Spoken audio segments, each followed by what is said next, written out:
can you just kind of concisely tell us why, despite the fact that Vietnam has a stock market, despite the fact that many private corporations do business in Vietnam, Vietnam is still a socialist country. It's still guided by Marxism, Leninism, and Ho Chi Minh thought and such. Yeah, okay. So at first you have to understand like what does socialism mean to us? Because according to Marx, Lenin, and Ho Chi Minh, socialism is not an end goal. Socialism is a transitional period from capitalism to communism. So like it must contain both capitalism and socialism inside of one transitional period is that. So like if you still think that socialism is like it must be pure socialism, like 100%, so that it's impossible according to Marx. Okay, I don't know, maybe you have a different definition of socialism, but that's our definition. So like yeah, so like, and another thing, Vietnam, we have a lot of socialist programs, such as we have rice price stabilization programs, where like we protect the farmers. We protect the farmers who produce rice for us. It's really, really good, and you can watch my videos for that. I explain everything. We also have price stabilization for medicine and for gas, oxide, the basic stuff like that. So that's why they always so cheap in Vietnam and always protect consumers.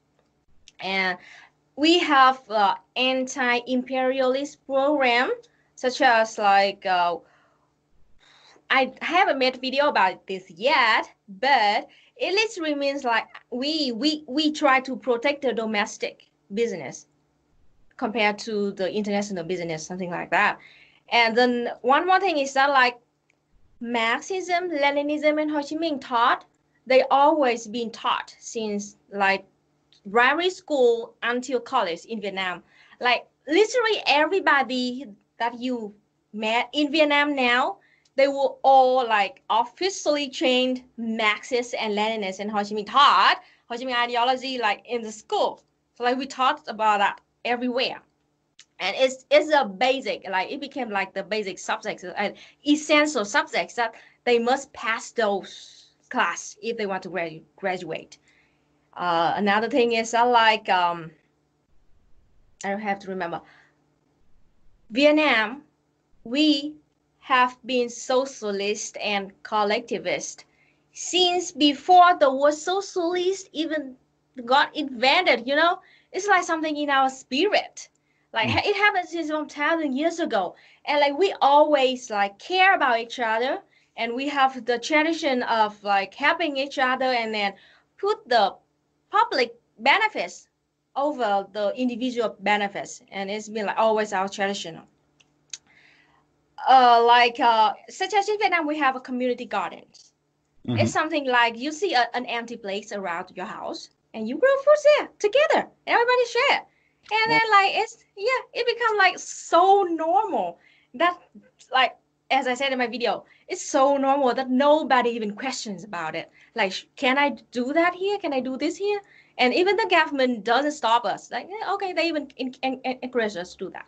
Well, the World Economic Forum wrote an article, and they are certainly not a socialist or communist voice, but they published an article called Vietnam's Economic Miracle, going on at length about how Vietnam has raised people out of poverty, the amount of infrastructure investment, the amount of effort put into technology.